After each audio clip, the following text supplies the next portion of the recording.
ভয়াবহ পারিবারিক সহিংসতার সাক্ষী হলো যুক্তরাষ্ট্রের লুইজিয়ানা। নিজের 7 সন্তানকে গুলি করে হত্যা করল বাবা। নিহত হয়েছে আরও এক শিশু। গুলিবিদ্ধ হয়েছে মা সহ 2 জন। পারিবারিক কলহের জেরে এই ঘটনা বলে ধারণা পুলিশের। বাবার হাতে সন্তান খুনের এই ঘটনায় স্তব্ধ গোটা লুইজিয়ানা।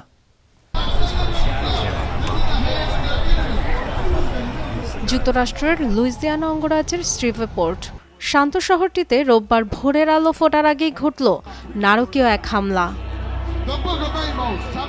একে একে 4টি বাড়িতে গিয়ে এলোপাতাড়ি গুলি করে এক ব্যক্তি।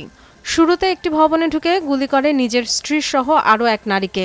আরও একটি বাড়িতে ঢুকে নির্বিচারে হত্যা করে নিজেরই 7 সন্তানকে, যাদের বয়স 18 মাস থেকে 12 বছরের মধ্যে।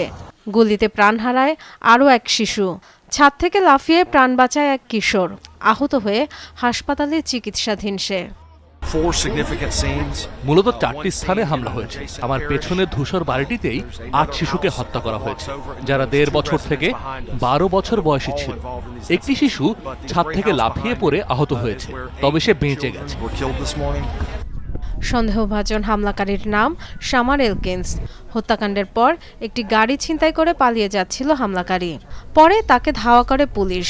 অভিযানে নিহত হয় সে।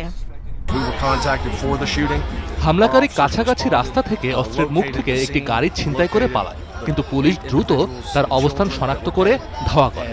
এক পর্যায়ে অস্ত্র হাতে গাড়ি থেকে বেরিয়ে পড়ে। বাধ্য হয়ে গুলি চালায় পুলিশ। নিহত হয় হামলাকারী। হামলাকারীর উদ্দেশ্য সম্পর্কে জানা যায়নি। পুলিশ বলছে পারিবারিক সহিংসতার উদাহরণ এ ঘটনা। নিরাপত্তা বাহিনীর তথ্য অনুযায়ী 2019 সালে আগ্নেয়াস্ত্র সংক্রান্ত একটি মামলায় গ্রেফতার হয়েছিল শামার এলকিন্স। তবে পারিবারিক সহিংসতার কোনো অভিযোগ ছিল না তার বিরুদ্ধে। নিরাপত্তার ছায়া নয়, বাবা নিজেই হয়ে উঠলেন সন্তানদের মৃত্যুর কারণ। এমন ঘটনায় স্তব্ধ শোকাহত লুইজিয়ানাবাসী। Dorothy Tasrin, Jamuna news.